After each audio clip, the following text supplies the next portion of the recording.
अस्सलाम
वालेकुम। आप लोगों को मेरी आवाज़ आ रही है?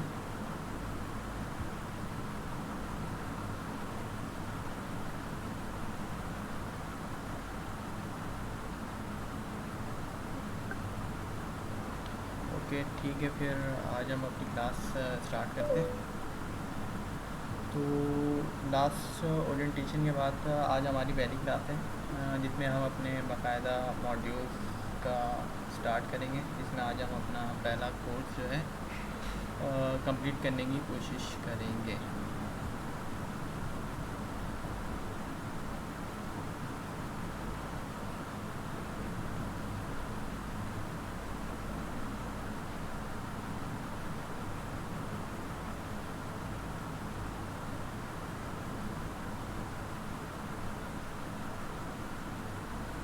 तो अच्छा, मैंने एक फ़ीडबैक फॉर्म भेजा था, जिसमें मुझे कोई ख़ास रिस्पांस नहीं आया है। तकरीबन 4 बंदों ने मुझे रिस्पांस किया है। तो रिस्पांस जिन्होंने नहीं किया है, इसकी कोई वजह है या फिर वो कोई इंटरेस्ट नहीं था उनका रिस्पांस करने में?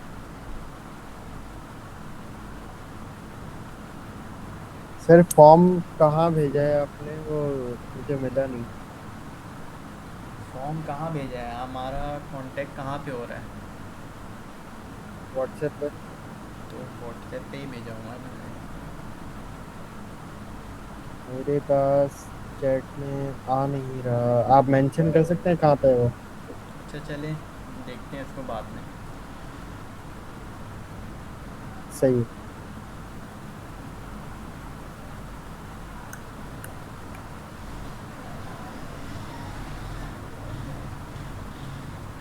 अच्छा अभी रहने दें, आप क्लास के बाद, आज की क्लास के बाद जो है फिल कर दिएगा, क्योंकि आज की क्लास के बाद ही मैं एक फीडबैक फॉर्म भेजूँगा। ये बेसिकली इसलिए ना कि ताकि मुझे पता चले कि आप लोगों के दिल में क्या है, मेरी क्लास लेने के बाद आप लोगों को कैसा फ़ील हो रहा है, या क्या मुझे इम्प्रूवमेंट की ज़रूरत है, ताकि नेक्स्ट क्लास में मैं कोशिश करूँ कि उस चीज़ को इम्प्रूव करूँ या इम्प्रूव कर आऊँ, ताकि वो मसला दोबारा ना आए। क्योंकि जब मैं जब सीख रहा था तो मुझे भी चीज़ फील होती है कि ऐसे नहीं, ऐसे होना चाहिए। तो आप शायद यहाँ पे नहीं बोलना चाह रहे हो या नहीं बोल रहे हो, तो इस वजह से मैंने आपको फ़ीडबैक फॉर्म किया है। अच्छा, उसमें मैंने नाम भी मेंशन नहीं करवाया आपसे, डायरेक्ट आप जो है जो कहना चाह रहे हो उसमें मेंशन करके सबमिट कर दें। मीन्स कि आप दिल की भड़ास निकाल लें जो भी आपको क्लास में लगा है। तो इससे ये होगा कि आपका नाम भी मेंशन नहीं होगा और आपकी जो बात है वो मुझ तक डिलीवर भी हो जाएगी, और फिर मैं उसको रिकॉर्डिंग जो है खुद को इम्प्रूव करने की कोशिश करूँगा। तो इसका सिर्फ यही मकसद है, इसके अलावा कोई मकसद नहीं है। तो क्लास स्टार्ट करने से पहले एक अटेंडेंस ले लेते हैं, इसके बाद हम क्लास स्टार्ट कर देते हैं। तो टोटल 10 स्टूडेंट हैं, मतलब कि 9 स्टूडेंट हैं। तो डायरेक्ट इन्हीं का नाम ले लेते हैं। सैयद जब्बार। सैयद जब्बार, आप प्रेजेंट हैं? Present sir. मैंने नाम सही लिया ना आज? जी। हाँ चलो, अच्छी बात है। तहा शाहिद, आप प्रेजेंट हैं? प्रेजेंट। ओके।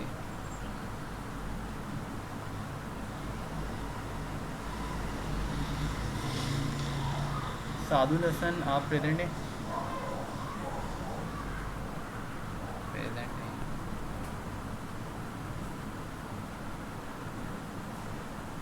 माइक खोल के क्यों नहीं बोल रहे हैं साहब लसन? आयशा सरफराज आप प्रेजेंट हैं? Present.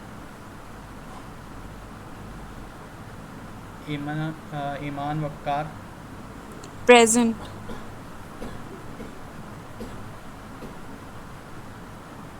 उम्मुल सहर,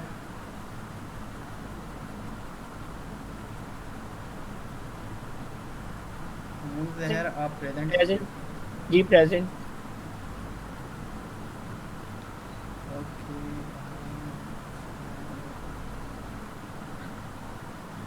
फातिमा अरशद,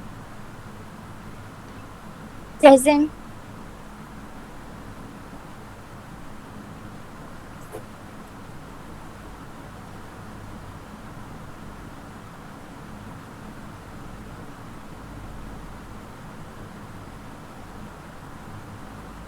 सानिया सिद्दीकी आप प्रेजेंट हैं? Present.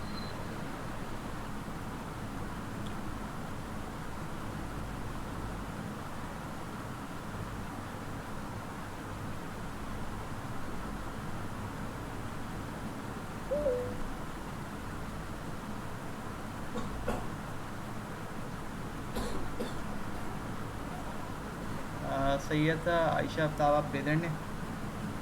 Present.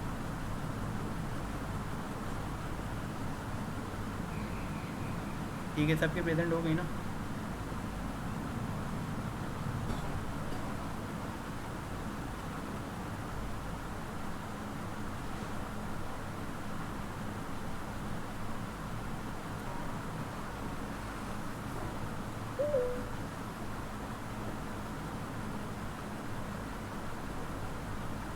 ठीक है। हीना हुमायूं आप प्रेजेंट हैं? जी सर।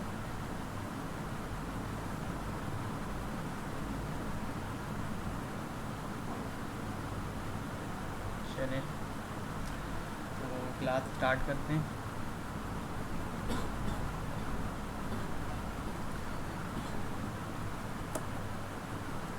तो आज का जो हमारा कोर्स है, जैसे कि मैंने आपको लास्ट क्लास में दिखाया था, तो हमारा जो पहला कोर्स है वो है वेब डेवलपमेंट फंडामेंटल्स।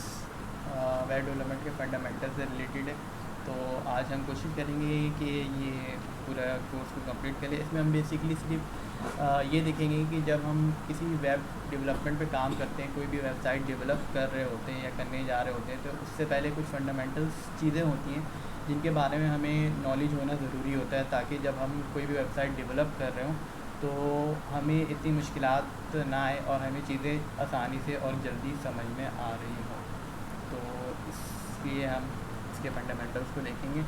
अच्छा, इस पूरे कोर्स का जो ओवरव्यू है वो ये है कि यहाँ पे अगर आप नीचे 2 लाइन देखें तो यहाँ पे मेंशन है कि इस पूरे कोर्स में हम ये देखेंगे कि किस तरीके से इंटरनेट, सर्वर, ब्राउज़र और प्रोटोकॉल आपस में मिलकर किसी भी वेबसाइट या वेब एप्लीकेशन को चला रहे होते हैं, सर जिसे हम आपकी स्क्रीन नहीं नजर आ रही। अच्छा अच्छा अच्छा अच्छा, सॉरी।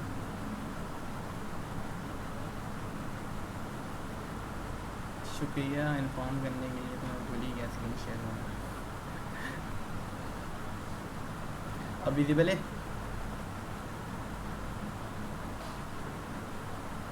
जी सर। ओके।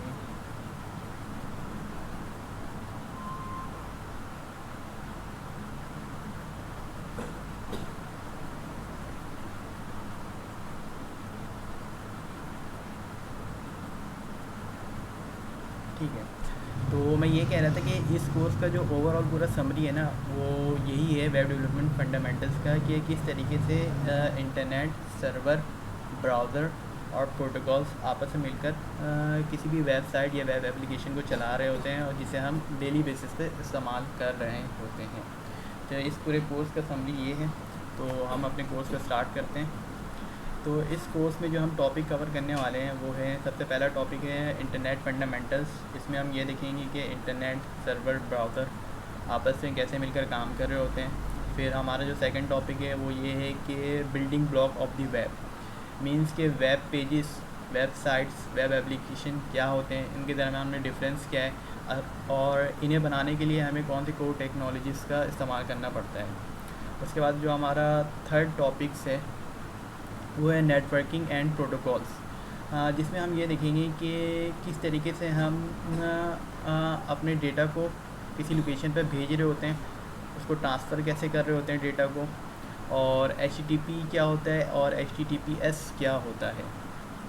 तो नेटवर्किंग एंड प्रोटोकॉल में हम ये चीज़ें देखेंगे। और इन द लास्ट टॉपिक हमारा डेवलपर टूल्स एंड इकोसिस्टम, इसमें हम ये देखेंगे कि डेवलपर टूल्स होता क्या है, इसके ज़रिए हम क्या काम कर रहे होते हैं। इसके अलावा हम देखेंगे फ्रेमवर्क क्या होता है, लाइब्रेरीज़ क्या होते हैं, इनके दरमियान में डिफरेंस क्या है, और APIs क्या होते हैं, कितने तरह की APIs होती हैं, और इसके अलावा IDE ये क्या होता है और इसके ज़रिए हम क्या काम परफॉर्म कर रहे होते हैं। तो ये हमारे पूरे आज के कोर्स का टॉपिक्स हैं जिसे हम आज कवर करने जा रहे हैं। तो यहाँ तक किसी को कोई मसला है या कोई सवाल है?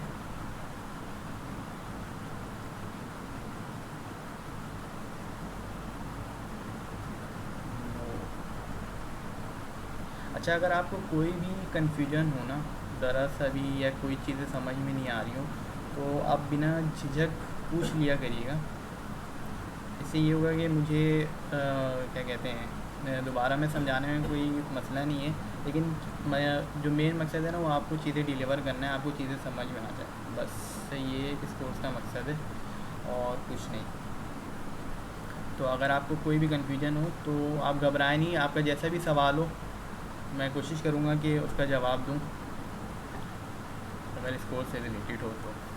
ठीक है, तो हम आगे बढ़ते हैं इंटरनेट फंडामेंटल्स की तरफ। अच्छा, हम आगे बढ़ने से पहले मैं आप लोगों से सवाल करता हूँ या सवाल का जवाब लेना चाहता हूँ। ठीक है, तो स्टार्ट करते हैं।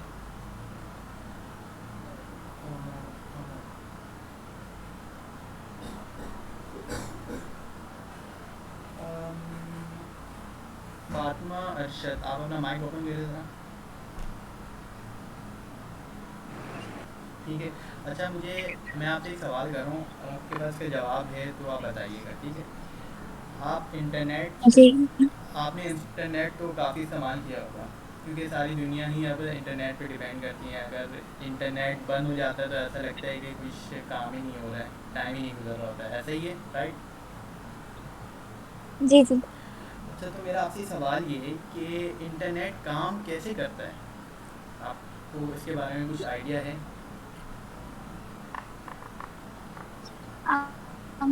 मतलब मतलब उसके एडवांटेज क्या है यार, मतलब काम नहीं, कैसे मतलब कि करता है ये काम पूछ। क्या काम कर रहा था, किस तरीके से इंटरनेट बना कैसे, या किस तरीके से हम उस पर काम कर रहे होते हैं, या कुछ भी आपको इस टाइप की नॉलेज, या जो भी आपको इंटरनेट से रिलेटेड आइडिया हो तो आप शेयर करें। म- मुझे ऐसा मतलब आई डोंट नो। अच्छा, आप नहीं जानती। अच्छा, आपको घबराहट हो रही है? अच्छा मुझे लाइक, अच्छा मुझे सब पता भी होगा बट मुझसे एक्सप्लेन नहीं किया जाता, मैं समझाया नहीं जाता दूसरों को। मैं समझ गया। चलें, आपने कोशिश की। नेक्स्ट वन में तो है सैयद जब्बार रिजवी, आप अपना माइक ओपन कर लें।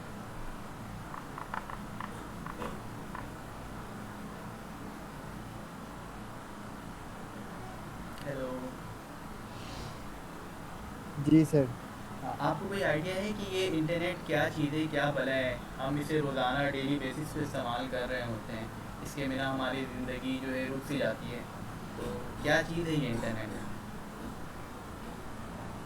इंटरनेट या किस तरीके से काम कर रही होती है ये इंटरनेट, कोई आइडिया है आपको?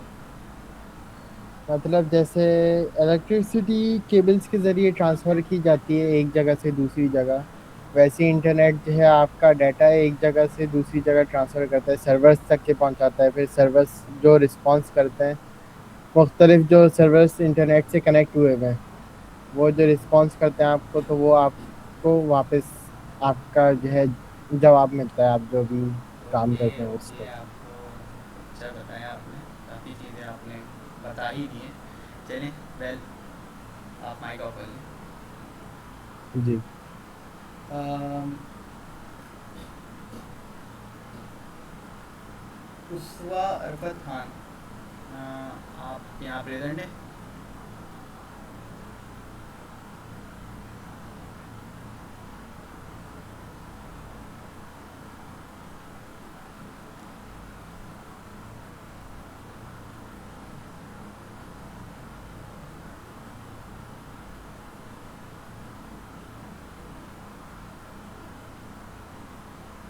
आप यहाँ पे प्रेजेंट नहीं हैं? उसवा अरफत खान।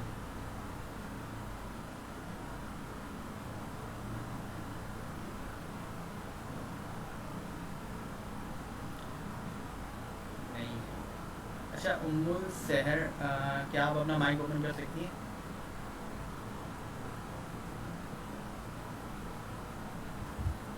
जी सर। आप मुझे बता सकते हैं कि ये इंटरनेट काम कैसे करता है? सर इंटरनेट हम काम ऐसी तरह से करते हैं कि डेटा कोई पहुंचाने के लिए दूसरी जगह, और ईमेल्स, मैसेजेस, कॉल्स, और जो प्लेटफॉर्म होते हैं क्लाउड के, हम उसी तरह से काम में ले सकते हैं।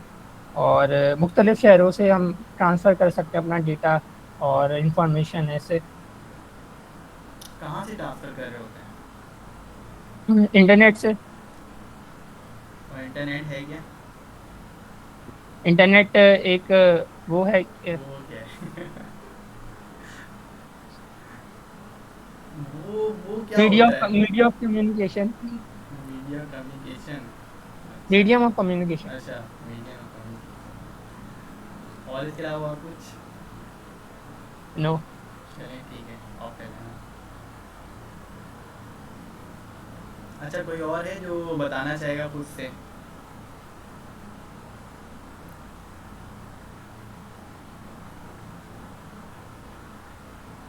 ईमान वकार, आप अपना माइक ओपन करें।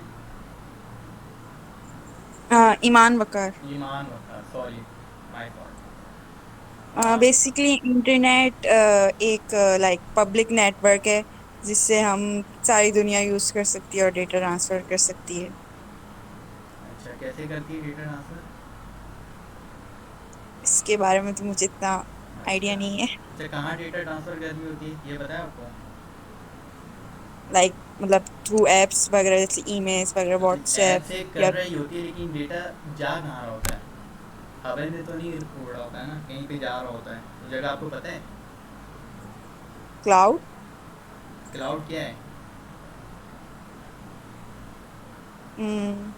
एक स्टोरेज है। अच्छा, उस स्टोरेज को क्या कहते हैं?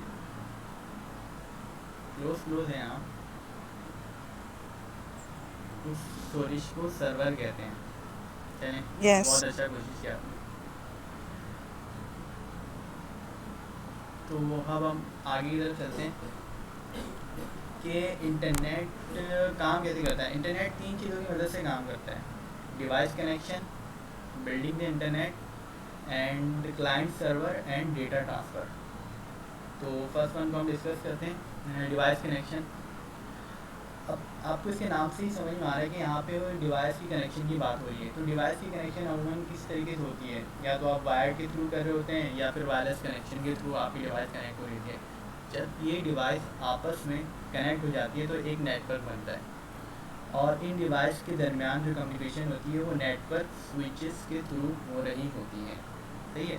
अच्छा, अब एक नेटवर्क स्विचेस दूसरे नेटवर्क स्विचेस से कनेक्ट हो जाए, और इसी तरह वो मल्टीपल नेटवर्क स्विचेस से कनेक्ट होते चला जाए, तो इस इंटरकनेक्टेड नेटवर्क, मतलब कि जो इतने सारे नेटवर्क स्विचेस का जो कनेक्शन है, जो आपस में इंटरकनेक्ट हो गए, इस पूरे कनेक्शंस, पूरे नेटवर्क को हम जो है ना इंटरनेट कह रहे होते हैं। मीन्स कि आपका दो डिवाइस आपस में कनेक्ट हो गया वायर से, और वो कम्युनिकेट कर रहा है वायरलेस नेटवर्क स्विचेस के थ्रू, और एक नेटवर्क स्विचेस दूसरे नेटवर्क स्विचेस से कनेक्ट हो गया। अब मतलब कि चार डिवाइसेस आपस में एक दूसरे से बात कर सकते हैं। इस तरह से मल्टीपल सो ऑन होते जाएंगे। तो ये इतने सारे जो नेटवर्क्स हो गए ना, अब इन नेटवर्क्स को हम बेसिकली आसान से लफ्ज़ों में इंटरनेट कह रहे होते हैं। अच्छा, तीसरी चीज़, client server and data transfer. तो सबसे पहले हम बात करते हैं सर्वर की। सर्वर बेसिकली आसान से और बहुत ही लो लेवल में कहा जाए तो एक समझ लें कि डेटा स्टोरेज है। यहाँ पे हम अपनी इंफॉर्मेशन से मुराद कि हम अपनी फाइल्स जो इंटरनेट पर होती है उसकी बात कर रहा हूँ, जो आपके सिस्टम पे उसकी बात नहीं कर रहा हूँ। फाइल्स हो गए, इमेजेस हो गए, डॉक्यूमेंट वगैरह हो गए जो आप इंटरनेट पर अपलोड कर रहे होते हैं, वो उसे स्टोर कर रहा होता है। दूसरी तरफ अगर हम बात करें क्लाइंट की, तो क्लाइंट क्या है? बेसिकली वो डिवाइस या सिस्टम है जिसके थ्रू आप उस सर्वर से डेटा, जो सर्वर में डेटा स्टोर है, उस डेटा को आप देख रहे हैं, वो बेसिकली क्लाइंट है। और डेटा ट्रांसफ़र की अगर मैं बात करूँ तो ये एक प्रोसेस है।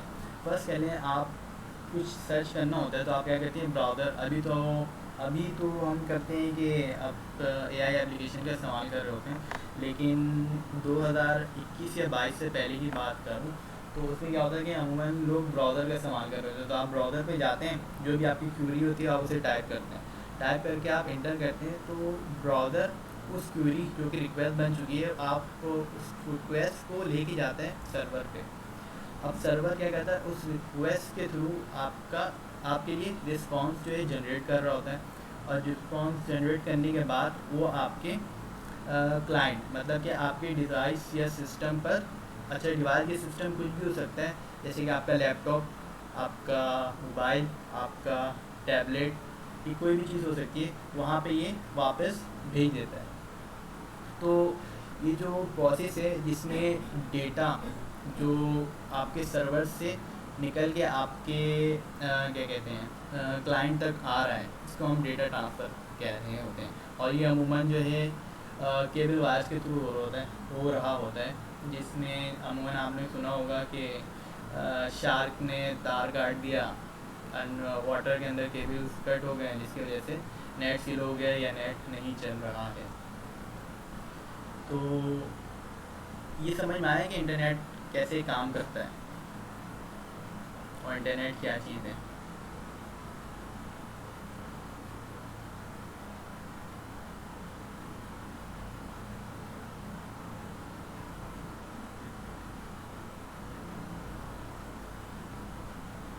या कुछ भी समझ में नहीं आया? सर एक बार स्विच का बता दें, वो समझ में नहीं आया। अच्छा, ओहो, किसी को भी समझ में नहीं आया।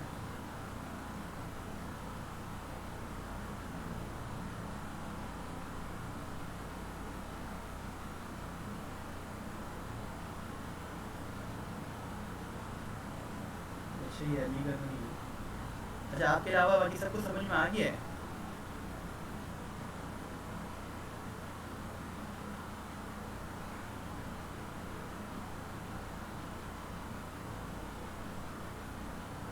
हेलो, सानिया सिद्दीकी को भी समझ में आ गया जी है? सर। अच्छा, तैयद जब्बार को भी समझ में आ गया है। तो सानिया सिद्दीकी, आप ज़रा माइक ओपन करिएगा। जी। आप ज़रा ये बताएंगे कि जैसे इन्होंने यहाँ पे मेंशन किया हुआ है कि स्विच इन्हें समझ में नहीं आया हुआ है, नेटवर्क स्विच, ये क्या है? इनको थोड़ा सा आप समझाने की कोशिश करेंगी? नेटवर्क स्विच वो जो है आपने बताया था ना कि इंटरनेट जो है कनेक्शन डिवाइसेस होती हैं, तो स्विचेस के दरमियान जब कनेक्शन होता है तो आप जो है इंटरनेट उनके दरमियान जो है डेटा ट्रांसफ़र होता रहता है। स्विचेस जब आपस में मिलते हैं तो वो पूरा नेटवर्क बनाते हैं। अच्छा, आप थोड़ा सा आगे पीछे करिए। देखें, मैं दोबारा बता रहा हूँ, जो डिवाइस है, एक डिवाइस दूसरे डिवाइस से कनेक्ट होता है वायर या वायरलेस कनेक्शन के थ्रू। जब दो डिवाइसेस या दो से ज़्यादा डिवाइसेस आपस में कनेक्ट हो जाते हैं तो वो एक नेटवर्क बनाते हैं।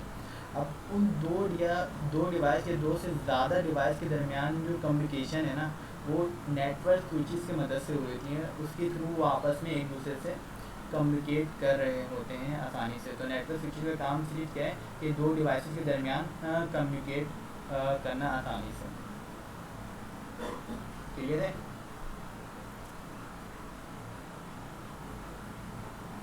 Yes sir. अच्छा, और किसी का कोई सवाल है या कोई भी चीज़ समझ में ना आई हो तो वो दोबारा मुझसे पूछ लें, वरना फिर हम नेक्स्ट स्लाइड की तरफ बढ़ें।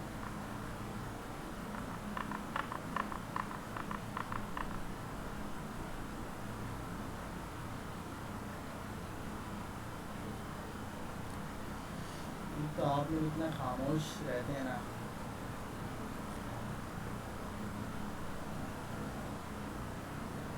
अच्छा, ठीक है, चलें फिर हम आगे बढ़ते हैं। अब हम बात करते हैं कि सर्वर या वेब सर्वर क्या चीज़ होता है। तो सर्वर या वेब सर्वर बेसिकली एक कंप्यूटर ही होता है, लेकिन ये हमारा वाला कंप्यूटर नहीं होता है। हाँ, लेकिन हमारा जो कंप्यूटर है वो भी सर्वर बन सकता है अगर वो थोड़ा पावरफुल हो तो, ठीक है।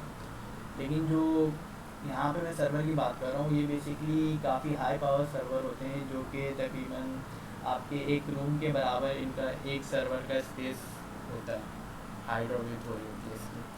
अच्छा, इसका जो बेसिक पर्पस जो काम है वो ये है कि आप जो भी एप्लीकेशन या वेबसाइट जो आप चला रहे हैं, जो आपने इंटरनेट पर रखा हुआ है, उस एप्लीकेशन को रन करना और उसके सर्विसेज को रन करना, इसका बेसिक काम है। इसके अलावा आप जो भी रिक्वेस्ट कर रहे हैं अपने क्लाइंट साइड से, तो उस रिक्वेस्ट के थ्रू आपको रिस्पांस प्रोवाइड करना, सही। अच्छा, ये सर्वर अमूमन जो है डेटा सेंटर पे होस्ट हुए होते हैं और इन्हें चलाने के लिए काफ़ी पावर, कूलिंग और इंटरनेट मीन्स के डेटा की ज़रूरत होती है। अच्छा, अगर मैं आपसे पूछूं कि सर्वर का बेसिक काम क्या है तो कोई जवाब देना चाहेगा? अभी मैंने ही बताया।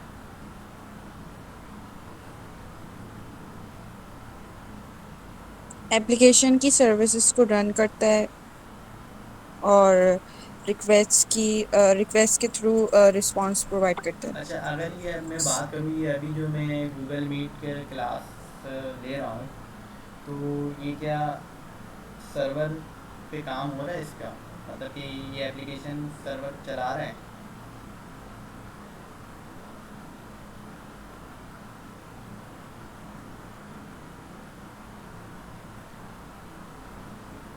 ये मैं वकार मैं आपसे पूछ रहा हूँ। Yes sir. अच्छा, आपने जवाब पे यस सर कहा है या बात पे यस सर है? जवाब पे। जवाब पे, ठीक है, ठीक है, ठीक है, सही है, माइक में कर लेना। अच्छा, ये जो वेब सर्वर होता है ना, ये सर्वर होता है, ये दो चीज़ों से मिलकर बन रहा होता है, हार्डवेयर और सॉफ्टवेयर।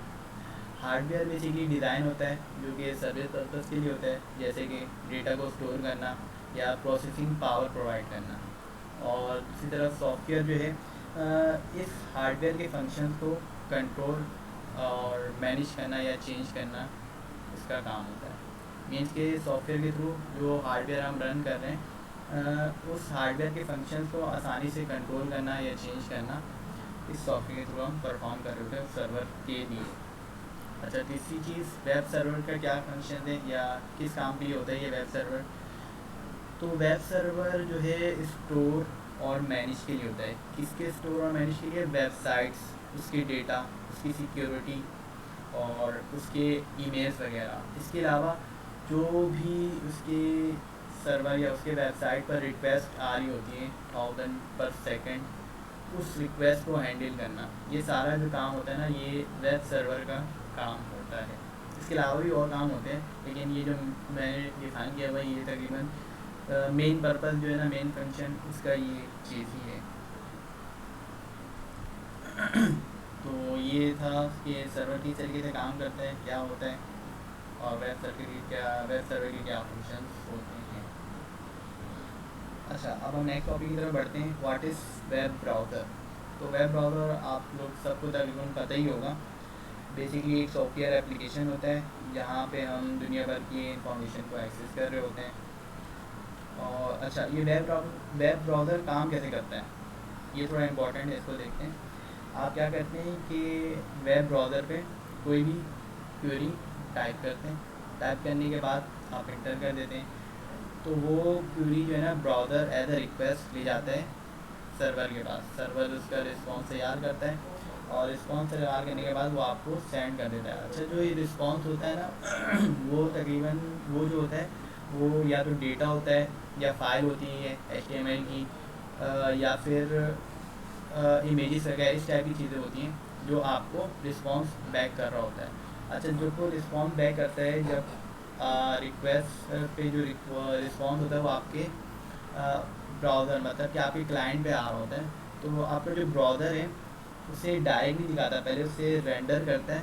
रेंडर करने के बाद फिर आपके स्क्रीन पर विजिबल करता है, क्योंकि वो एक तरीके का समझ लें टेक्सचुअल डॉक्यूमेंट होता है, तो वो आपको समझ में नहीं आएगा। तो इसलिए वो उसको क्या करता है, रेंडर करके उसके आउटपुट को आपके स्क्रीन पे विजिबल कर रहा होता है। अच्छा, जो आप ब्राउज़र में जो है क्यूरी टाइप कर रहे होते हैं ना, वो URL के फॉर्म में टाइप कर रहे होते हैं, क्योंकि ब्राउज़र जो है URL को यूज़ कर रहा होता है। और URL की एब्रीवेशन आप लोग सबको पता होगी, यूनिफॉर्म रिसोर्स लोकेटर। अच्छा, URL जो है 3 चीज़ों पर बेस करता है। एक है प्रोटोकॉल जो कि HTTP या HTTPS होता है। डोमेन नेम मतलब कि कौन सी फाइल या फिर वेब एड्रेस पे आप सर्च करना जा रहे हैं। एंड फाइल पाथ मीन्स कि उस डोमेन में मतलब उस वेब एड्रेस के अंदर किस फाइल को आप ढूंढना चाह रहे हैं। तो ये चीज़ मिलकर आपकी रिक्वेस्ट वहाँ जा रही होती है। अच्छा, प्रोटोकॉल्स लाजमी होते हैं, डोमेन नेम जो है इतना लाजमी नहीं होता। समटाइम्स हम ऐसी रैंडम सर्च कर रहे होते हैं कि फला की पिक या फिर ये इस टाइप की इमेज या फिर इस टाइप के डॉक्यूमेंट, तो वो आपको एक पूरी लिस्ट ऑफ क्या कहते हैं वेबसाइट की लिंक्स प्रोवाइड कर देता है, जिससे आप क्लिक करके जाके इंफॉर्मेशन देख रहे होते हैं। लेकिन अगर आप उसमें डोमेन नेम भी शामिल कर दें कि मुझे इस वेब एड्रेस की ये फ़ाइल दिखाओ, तो वो बजाय फिर आपको बहुत सारी लिंक दिखाने के आपको डायरेक्ट उस वेबसाइट के अंदर ले जाके उसकी वो फाइल को ओपन करेगा। अच्छा, अब यहाँ पे एक और चीज़ की जो वेब ब्राउज़र है ना और हमारा जो सर्वर है उनके दरमियान जो कम्युनिकेशन हो रही होती है ना, वो HTTP प्रोटोकॉल्स के थ्रू हो रही होती है। और इन रिक्वेस्ट रिस्पॉन्स साइकिल के थ्रू हो रही होती है। रिक्वेस्ट रिस्पॉन्स साइकिल क्या होता है कि आप अपने ब्राउज़र से रिक्वेस्ट करते हैं और हमारा जो सर्वर है उस रिक्वेस्ट के अकॉर्डिंग रिस्पॉन्स प्रोवाइड कर रहा होता है, और ये कम्युनिकेशन बैक एंड फोर्थ चलती रहती है। अच्छा, जो रिस्पॉन्स वो प्रोवाइड करता है ना, तो ब्राउज़र उसको जैसा मैंने बताया कि रेंडर करके आपके स्क्रीन पे विजिबल कर देता है, ताकि आप जो है उससे इंटरेक्ट कर सकें, उसमें क्लिक कर सकें, या उसके सर्च के थ्रू आप दूसरी कोई रिक्वेस्ट वहाँ से कर सकें। तो ये तकरीबन वेब ब्राउज़र का थोड़ा सा स्ट्रक्चर मैंने डिफाइन करने की कोशिश की है। यहाँ पे कोई मसला है?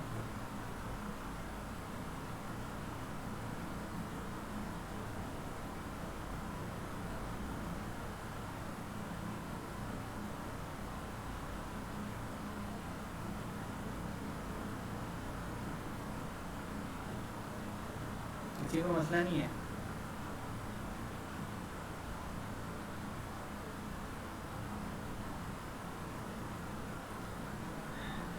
आप लोग रिस्पॉन्स वगैरह ऐसा लग रहा है मैं अकेले ही बात कर रहा हूँ।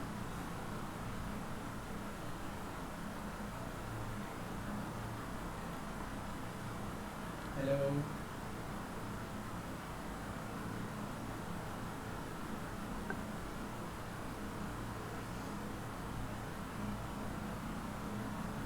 थोड़ा सा रिस्पॉन्स करते रहें ताकि मुझे लगे कि मैं किसी को पढ़ा रहा हूँ, ऐसा लगे कि मैं अपने आप से बातें कर रहा हूँ, वरना तो फिर मैं माइक खुलवा के पूछूँगा। चलिए माइक खुलवा के पूछता हूँ।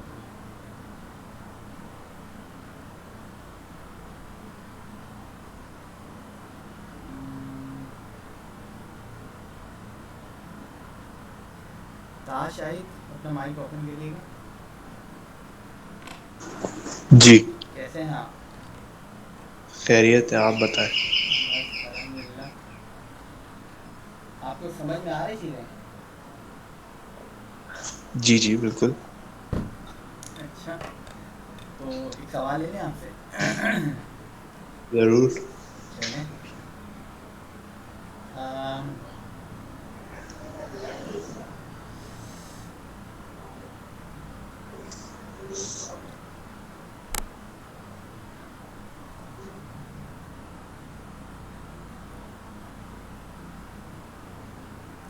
अच्छा मुझे आप ये बताएं, ये जो सर्वर है और वेब सर्वर है, ये क्या एक ही चीज़ है या अलग अलग चीज़ें हैं?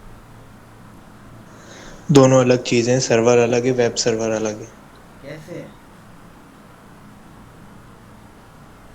वेब सर्वर वो है जो हम वेबसाइट पे सर्चिंग कर रहे होते हैं, वेबसाइट पे हमने जैसे वेबसाइट कोई सर्च कर रहे हैं या वेबसाइट डेवलपिंग भी कर रहे हैं, तो अच्छा, वेब सर्वर अलग है। और एक सर्वर वही है जो आपने नेट का बताया, जो इंटरनेट सर्वर होता है।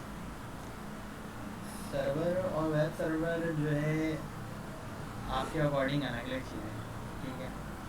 तो इसको जस्टिफाई करने कौन आएगा, कौन आएगा, कौन आएगा?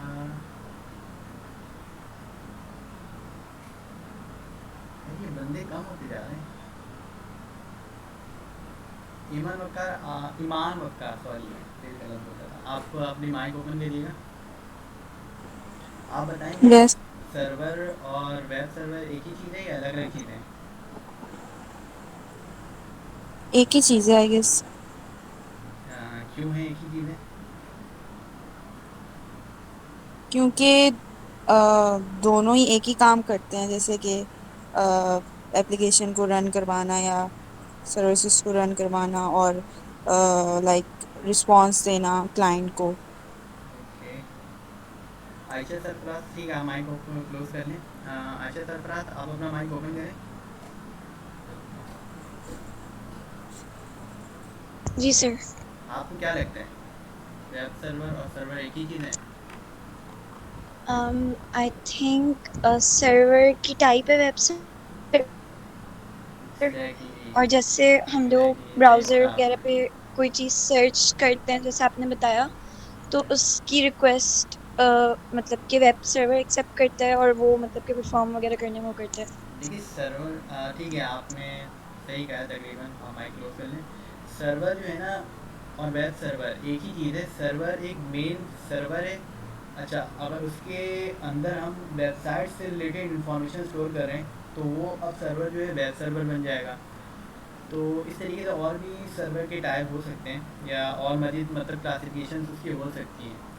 मेन सर्वर, और उस सर्वर में आप फर्स्ट कर लेंगे एप्लीकेशन, तो वेब एप्लीकेशन से रिलेटेड इंफॉर्मेशन स्टोर कर रहे हैं तो वेब एप्लीकेशन का सर्वर कहलाएगा। मैं वेबसाइट से रिलेटेड इंफॉर्मेशन स्टोर कर रहा हूँ तो वेबसाइट या वेब सर्वर। तो इस तरीके से और भी तरह के सर्वर हो सकते हैं। मेन सर्वर होता है, उसके फिर सब टाइप्स आ जाते हैं, ठीक है? चलें, ठीक है, आगे बढ़ते हैं। यहाँ तक किसी को कोई मसला तो नहीं है ना?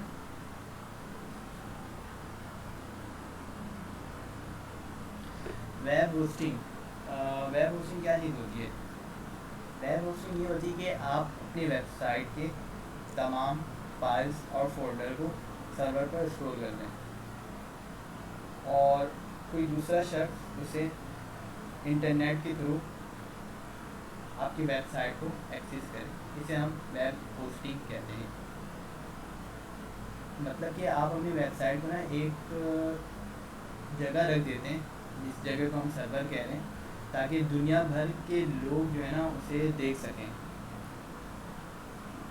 अच्छा, इसके पैसे होते हैं क्योंकि आप इसको सर्वर पर रख रहे हैं।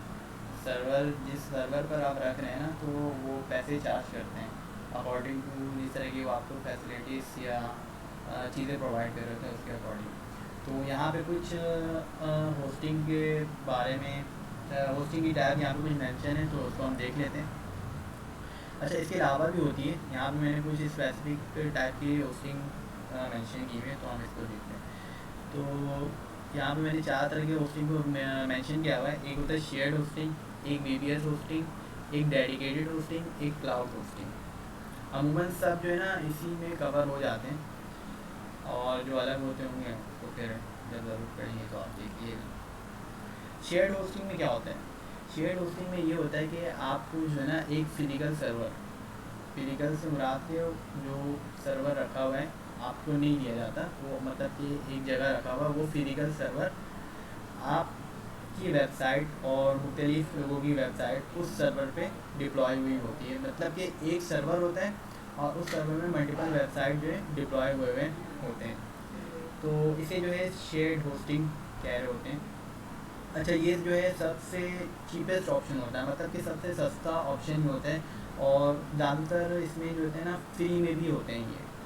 अच्छा, इसका काम जो है ये है कि ये इसमें हर तरह की वेबसाइट जो है डिप्लॉय नहीं होती है, इसमें उस तरह की वेबसाइट डिप्लॉय होती है जो बेसिक लेवल पर हो, ठीक है, जिसमें ज़्यादा से ज़्यादा लोग विज़िट ना करते हो, जैसे कि स्मॉल पोर्टफोलियो हो गया जो आप बनाएंगे अभी, या फिर कोई स्मॉल सा बिजनेस हो गया जिसमें 50-100 भी ना करते हो, मतलब 50 से भी कम लोग जो है विजिट कर रहे हो।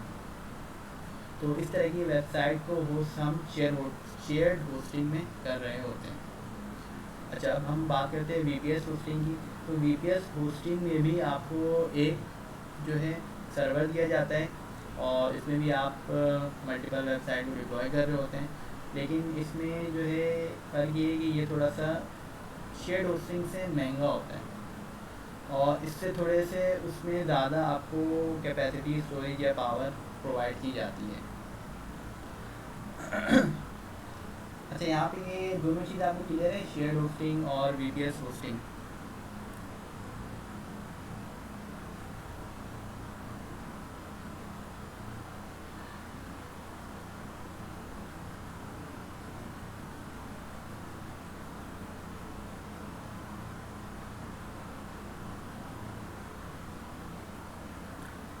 अच्छा, अगर मैं आपसे ये सवाल करूं कि शेयर्ड होस्टिंग और वीपीएस होस्टिंग में कोई एक मेन फ़र्क बताएं, या कोई फ़र्क बताएं, तो आप क्या बताएंगे?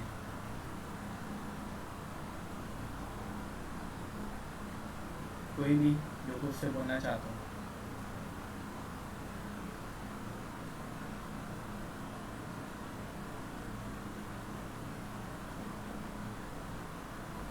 जी सर बताइए। शेयर्ड होस्टिंग में हम छोटी वेबसाइट में काम कर रहे होते हैं, लाइक जो मीडियम लेवल की वेबसाइट होती है उसमें हम काम कर रहे होते हैं, और जो वीपीएस होस्टिंग होती है हम थोड़ी बहुत वेबसाइट बड़ी बनाने की तरफ में जाते हैं, यही फ़र्क होता है। और वो वीपीएस में हमें थोड़े और फीचर्स मिल जाते हैं। और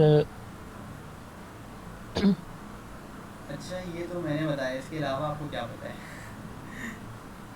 ये सस्ती होती है। ये भी मैंने बताया, इसके अलावा? के अलावा अच्छा नहीं। चलें, ठीक है ठीक है, इतना ही बताया आपने, बहुत काफ़ी है। अच्छा, अब हम इसके बारे में ना एक मेन डिफरेंस के बारे में बात करते हैं, जो कि शेयर्ड होस्टिंग और वीपीएस होस्टिंग को एक दूसरे से अलग कर रही होती है। वीपीएस होस्टिंग में ना सॉफ्टवेयर इस्तेमाल हो रहा होता है, और वो सॉफ्टवेयर जो है ना आपको एक डेडिकेटेड पावर स्टोरेज प्रोवाइड कर रहा होता है, जबकि शेयर्ड होस्टिंग में ऐसा नहीं होता है। इसकी मैं आपको एक मिसाल देता हूँ। समझ लिया आपके पास जो है एक सर्वर है, मतलब कि आपके पास एक कंप्यूटर पड़ा हुआ है, उसमें जो है 500 जीबी की स्पेस है, ठीक है, 16 जीबी रैम है उसके अंदर, और 8 कोर का प्रोसेसर है, सही है, सीपीयू 8 कोर की प्रोसेसर सीपीयू पावर है इसमें। अब शेयर्ड होस्टिंग में क्या होगा? शेयर्ड होस्टिंग में ये होगा कि वो सबको इक्वली डिवाइड नहीं करेगा, मतलब कि इक्वली सबको डेडिकेटेड चीज़ें नहीं देगा। इसमें ये होगा कि फ़र्ज़ कर लें 4 वेबसाइट अगर डिप्लॉय है, तो वो किसी को आपको 100 जीबी देगा स्टोरेज, तो किसी को 300 जीबी दे देगा, किसी को 50 देगा, किसी को 50 दे देगा। इसी तरह रैम में भी है, किसी को 8 देगा तो किसी को 2 दे देगा, या किसी को 4 दे देगा। और यही है कोर के लिए। और ये जो है ना, ये उसके विजिटिंग के ऊपर होता है। फर्स्ट करें कि शेयर्ड होस्टिंग आपने लिया हुआ है, ठीक है, और उस शेयर्ड होस्टिंग में 4 वेबसाइट डिप्लॉय है इंक्लूडिंग योर वेबसाइट। अब फर्स्ट कर लें कि किसी दूसरे के वेबसाइट पे ना तकरीबन 100 जो है ना विजिटर्स आ गए। अब शेयर्ड होस्टिंग जो है वो क्या करेगा कि अपनी सीपीयू पावर, रैम और जो मेमोरी है ना, वो उसको थोड़ा ज़्यादा प्रोवाइड करेगा। अब इन केस फर्स्ट कह लें अभी इसके 100 आ रहे हैं, मतलब कि उसका वेबसाइट जो अब ग्रो कर रहा है, तो अगले दिन जो है उसकी वेबसाइट में 500 आ गए, और उसके अगले दिन जो है 1000 आ गए। अब 1000 वेबसाइट में विजिटर्स जो आ गए ना, तो शेयर्ड होस्टिंग अब उसको क्या कह रहा है कि क्या कहते हैं कि उसको संभाल नहीं पा रहा है। अब संभाल नहीं पा रहा है तो क्या हो रहा है कि उसकी वजह से उसकी वेबसाइट तो डाउन हो रही है, इसके साथ साथ आप लोगों की वेबसाइट भी डाउन कर देगा, क्योंकि सर्वर एक ही है और सबको पावर भी एक ही सर्वर के थ्रू मिल रहा है। तो नुकसान जो है सबका होगा। लेकिन वीपीएस होस्टिंग में ऐसा नहीं होता है, इसमें जो है सॉफ्टवेयर का इस्तेमाल होता है और चारों वेबसाइट को ना अलग अलग के स्पेसिफिक पावर दी जाती है। मतलब कि फर्स्ट कर लें, अगर 4 वेबसाइट डिप्लॉय हैं इस वीपीएस होस्टिंग के सर्वर में, तो उसे सॉफ्टवेयर के बेसिस पे सबको equally amount of storage provide की जाएगी। 125 GB स्पेसेस हर को प्रोवाइड किया जाएगा, 4 GB रैम हर को प्रोवाइड किया जाएगा और 2 कोर प्रोसेसिंग यूनिट सबको प्रोवाइड की जाएगी। इससे होगा क्या कि फ़र्स्ट कह लें, अगर किसी एक के वेबसाइट पे ज़्यादा विजिटर्स आ रहे हैं तो उससे सिर्फ जो है ना अफेक्ट उसी की वेबसाइट पड़ेगी, दूसरे की वेबसाइट नहीं पड़ेगी या ना के बराबर पड़ेगी। ये भी डिपेंड करेगा उस सॉफ्टवेयर के ऊपर जो उसने डिज़ाइन किया हुआ है इस सर्वर के ऊपर। जितना ज़्यादा पावरफुल सॉफ्टवेयर डिज़ाइन होगा तो उतना ही कम आपका अफेक्ट होगा वेबसाइट इस वीपीएस होस्टिंग में। क्लियर है ये जो है मेन फ़र्क है शेयर होस्टिंग और वीपीएस होस्टिंग में।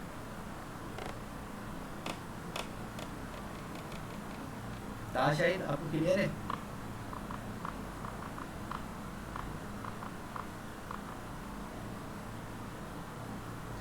जी जी।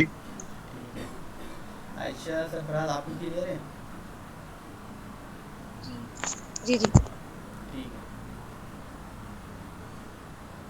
अच्छा, अब हम बात करते हैं डेडिकेटेड होस्टिंग की। तो डेडिकेटेड होस्टिंग में क्या होता है, आपको आपकी वेबसाइट, एक वेबसाइट के लिए ना एक फिजिकल सर्वर प्रोवाइड कर दिया जाता है। मतलब कि एक वेबसाइट के लिए एक फिजिकल सर्वर, और ये स्पेसिफिकली जो है ना तमाम ऑप्शंस जो यहाँ पे मेंशन है होस्टिंग के, उन सब से ज़्यादा हायर होता है, मतलब कॉस्ट के लिहाज से।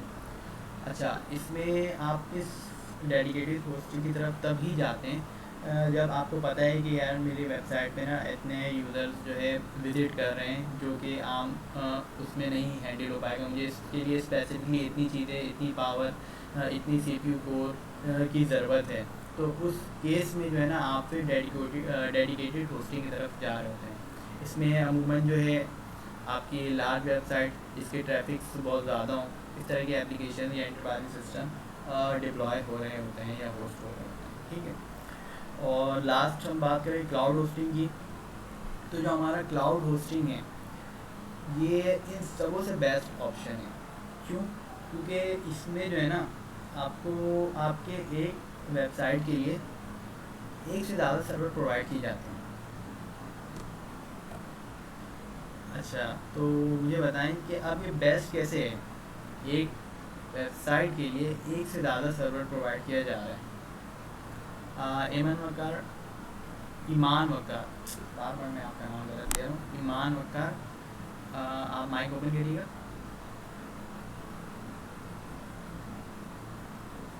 यस। आप बताएं ज़रा कि क्लाउड होस्टिंग में आपके एक वेबसाइट के लिए एक से ज़्यादा सर्वर प्रोवाइड किए जा रहे थे, इसके बावजूद भी वो सबसे बेस्ट क्यों है, या बेस्ट क्यों है एक वेबसाइट के लिए एक से ज़्यादा सर्वर जब प्रोवाइड किए जा रहे हैं? आपको क्या लगता है कि क्यों बेस्ट है? अगर इससे शायद ट्रैफिक नहीं होगा अगर ज़्यादा लोड आ जाए। तो आपको अब जैसे कि यहाँ पे एक से ज़्यादा सर्वर प्रोवाइड किए जा रहे हैं तो उसके चार्जेस भी तो बन रहे होंगे ना, तो कॉस्ट यस। तो काफ़ी बढ़ जाएगा इस लिहाज से। जब अगर उसको तो ये बड़ी कंपनी या बड़ी लार्ज स्केल के लिए। लार्ज स्केल के लिए, तो लार्ज स्केल के लिए तो डेडिकेटेड होस्टिंग की तरफ भी जा सकते हैं, वो क्लाउड की तरफ भी जा रहे हैं। जब उनको पता है कि मेरे वेबसाइट में इतने पावर की ज़रूरत है, इतने स्पेस की ज़रूरत है, तो वो डेडिकेटेड ऑप्शन की तरफ, डेडिकेटेड होस्टिंग की तरफ क्यों नहीं जा रहे, क्लाउड होस्टिंग की तरफ क्यों जा रहे हो? Any idea? क्या आप कोई गैस करना चाहेंगे? नो। चलिए ठीक है। तीसरी बारी है, तीसरी बारी है।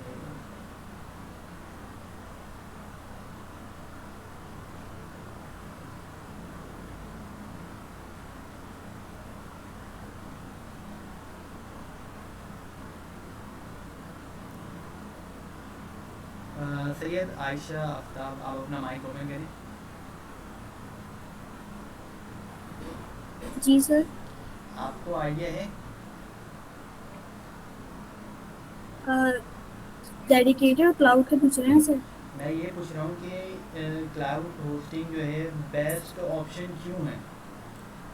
तो इस पे जो है एक लड़की ने, नाम भी याद नहीं आ रहा है, उन्होंने अभी जवाब दिया कि इसमें आपको एक से ज़्यादा सर्वर प्रोवाइड किए जाते हैं ताकि ज़्यादा लोगों को हम डील कर सकें। तो मैंने उस पर उनको क्रॉस क्वेश्चन किया कि इसके लिए वो डेडिकेटेड होस्टिंग की तरफ क्यों नहीं जा रहे हैं, जब उनको पता है कि उनकी वेबसाइट पे इतने विजिटर्स आ रहे हैं तो एक स्पेसिफिक सर्वर ही ले लें अपने लिए। तो क्लाउड की तरफ क्यों जा रहे हैं? तो क्लाउड, हाँ भाई। डेडिकेटेड होस्टिंग में जो है ना, वो सर्वर जो है वो सिर्फ एक मतलब एक वेबसाइट के लिए होता है या कस्टमर के लिए होता है। हाँ तो और क्लाउड में जो होता है, इसमें भी मुझे जो है ना, मुझे एक ही वेबसाइट अपनी डिप्लॉय करनी है।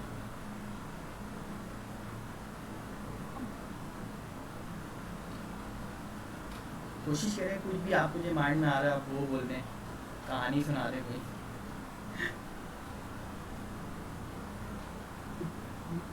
और क्लाउड में ये होता है कि वेबसाइट जो है वो एक मतलब एक ही फिजिकल सर्वर पर डिपेंड नहीं करती है, मल्टीपल सर्वर पर के रिसोर्स यूज कर सकती है। हाँ तो मल्टीपल सर्वर के रिसोर्स जब यूज़ कर रही हैं तो उसका कॉस्ट भी बढ़ रहा होगा, जो कि जब जाहिर सी बात है जब आपकी यूजेज ज़्यादा हो रही है तो तभी आपको ज़्यादा सर्वर प्रोवाइड किए जा रहे हैं। तो सर्वर ज़्यादा प्रोवाइड किए जा रहे हैं तो उसके चार्जेस भी ज़्यादा बन रहे होंगे।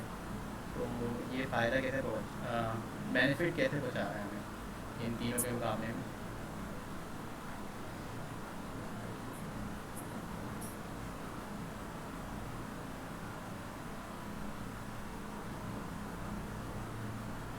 कुछ नहीं कहना चाहेंगी?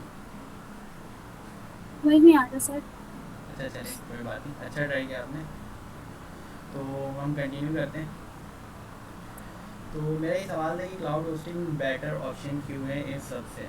तो जैसे कि मैंने बताया कि इसमें आपकी एक वेबसाइट के लिए मल्टीपल सर्वर प्रोवाइड किए जाते हैं, लेकिन वो ऐसे ही प्रोवाइड नहीं कर दिए जाते, वो डिपेंड करता है आपके विजिटर के ऊपर।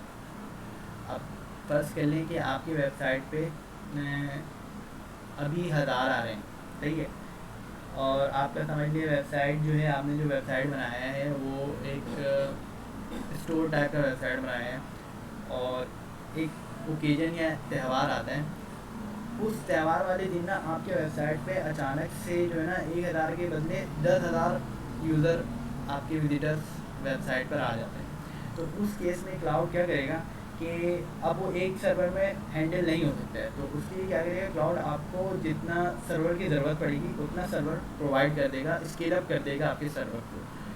तो उसके अकॉर्डिंग वो काम कर रहा होगा। अब फर्ज कर लें जैसे ही ये ओकेजन ख़त्म हुआ उसके अगले दिन आपके जो है ना वेबसाइट पे विजिटर मामूल के मुताबिक हो गए, वापस 1000 पे आ गए या 1200-1300 पे आ गए। तो उस केस में क्या करेगा क्लाउड, खुद से ही उस सर्वर को स्केल डाउन कर देगा, मतलब कि उसने जो एक्स्ट्रा सर्वर आपको प्रोवाइड किए थे ना, जो कि आपकी विजिटर्स को हैंडल कर रहे थे, और वो वापस उस स्केल डाउन कर देगा। अब आपको वेबसाइट के जितने सर्वर की इस्तेमाल होगी उस पर, अब आपको उस वक्त उतनी सर्वर प्रोवाइड कर रहा होगा। अच्छा, अब यहाँ पे बात करें पैसे की, तो ये डिपेंड कर रहा होता है आपके सर्वर पे। जितना आपका सर्वर यूज़ हो रहा होगा ना उसके हिसाब से आपकी कॉस्टिंग बन रही होगी। ऐसा नहीं है कि अब इसने 3 प्रोवाइड कर दिया, उसके बावजूद आपके वेबसाइट में चले ओकेजन ख़त्म हो गया तब भी आपके वेबसाइट में ना 1000 आ रहे हैं, लेकिन अभी भी आपको 3 ही प्रोवाइड कर रहा है, तो ऐसा केस नहीं होगा, वो वापस ही आपको एक पर लेकर आ जाएगा, फिर उसके हिसाब से चार्ज कर रहा होगा। तो ये इसका सबसे बड़ा बेनिफिट है। इसके अलावा जैसे कि दूसरा बेनिफिट ये है कि लिमिट से ज़्यादा अगर विजिटर आपके वेबसाइट पर आ जाए तो आपको एक्स्ट्रा सर्वर खुद से प्रोवाइड कर देता है, लेकिन डेडिकेटेड होस्टिंग में ऐसा नहीं होगा। फर्स्ट कर लें आपको, जैसे मैंने अभी बताया कि आपका डेली लिमिट जो है विजिटर का 1000 है, लेकिन अचानक से आपके क्या कहते हैं ओकेजन पे 1000 से के बदले 10,000 आ गए, तो आपको नहीं पता ना कि भी मुझे या मेरे वेबसाइट में अचानक से इतने सारे विजिटर्स आ जाएंगे। तो उस केस में क्या होता है, डेडिकेटेड होस्टिंग जो है वहाँ पे फेल हो जाता है और आपका सर्वर डाउन हो जाता है। सर्वर डाउन होता है वो अलग, आपके जो वेबसाइट पे यूज़र आ रहे हैं उनका बैड एक्सपीरियंस होता है वो अलग, और आपको जो नुकसान होता है कि वो कुछ ख़रीद नहीं पाएँ और आपका वेबसाइट ऑफ हो गया, आपके क्या कहते हैं मतलब प्रॉफिट में लॉस आ गया, तो वो अलग। तो इस लिहाज से जो है क्लाउड होस्टिंग यहाँ पे सबसे बेस्ट परफॉर्म करता है। अच्छा, क्लाउड होस्टिंग जो है ना हम खुद से बना रहे होते हैं, जबकि ये तीन जो ऑप्शन है ना इसमें हम बस जाके बस डिप्लॉय कर देते हैं, लेकिन इसको हम खुद से क्लाउड होस्टिंग को डिज़ाइन कर रहे होते हैं। तो आप लोगों ने अमूमन सुना होगा कि क्लाउड AWS या फिर आपका अमेज़ॉन, इसकी बहुत डिमांड है क्लाउड डेवलपर की। वो इसी वजह से क्योंकि इसके जो है ना काम बहुत हाई लेवल पे होता है, उसकी पेइंग भी वो जो है बहुत हाई होती है, और इस पर जो काम होता है ना वो भी थोड़ा सा बहुत ज़्यादा डिफ़िकल्ट होता है और उसको मैनेज करना। मतलब इसके लिए पूरा एक आर्किटेक्ट आपको डिज़ाइन करना पड़ता है, तब जाके ये काम हो रहा होता है। और ये AI नहीं कर सकता, क्योंकि इसका जो डेटा है ना ये काम करने का, ये अभी मौजूद ही नहीं है नेट पे। तो इस वजह से AI नहीं काम कर सकता इसके ऊपर, या इसके ज़रिए आप AI के ज़रिए काम नहीं कर सकते। हाँ, अगर आपको नॉलेज है तो आप उसकी मदद लेके एक काम बना सकते हैं, लेकिन आप पूरा टोटली AI पे डिपेंड भी सोचेंगे मैं क्लाउड होस्टिंग अपना बना लूँ, तो ऐसा बिल्कुल पॉसिबल नहीं है। इसी वजह से इस फील्ड में जो है ना सबसे ज़्यादा डिमांड है और हाई पेइंग जॉब में ये कंसीडर किया जाता है। तो होप अब आपको क्लियर होगा। क्लियर है? सैयदा आयशा आफ्ताब, आपको क्लियर है? जी सर। हाँ, बाकी सबको भी क्लियर होगा।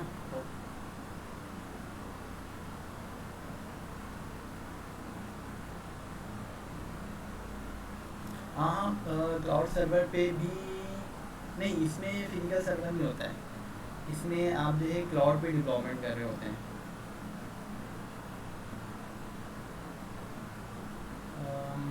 Cloud server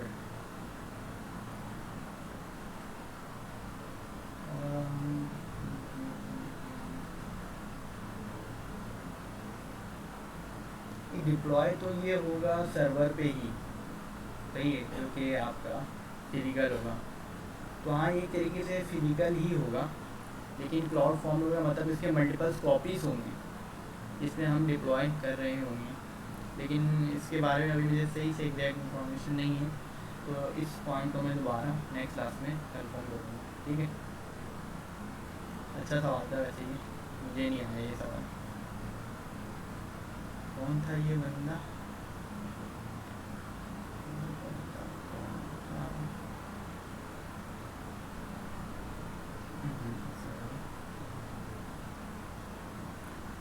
Saifullah,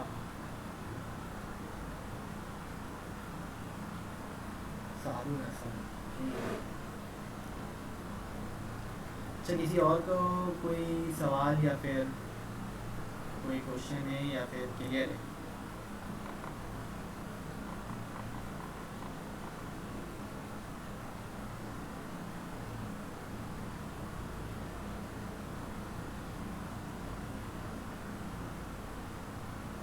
I think clear होगा मेरे हिसाब से।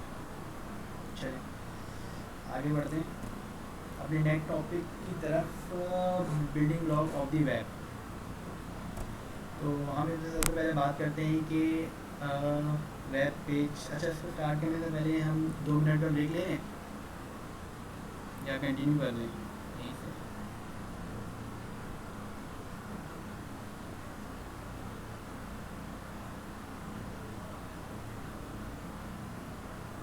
अच्छा, इसमें सब रिस्पॉन्स कर दें ताकि 2 मिनट या 3 मिनट का ब्रेक ले लें, इसके बाद कंटिन्यू करें या अभी ही कंटिन्यू करते चलें?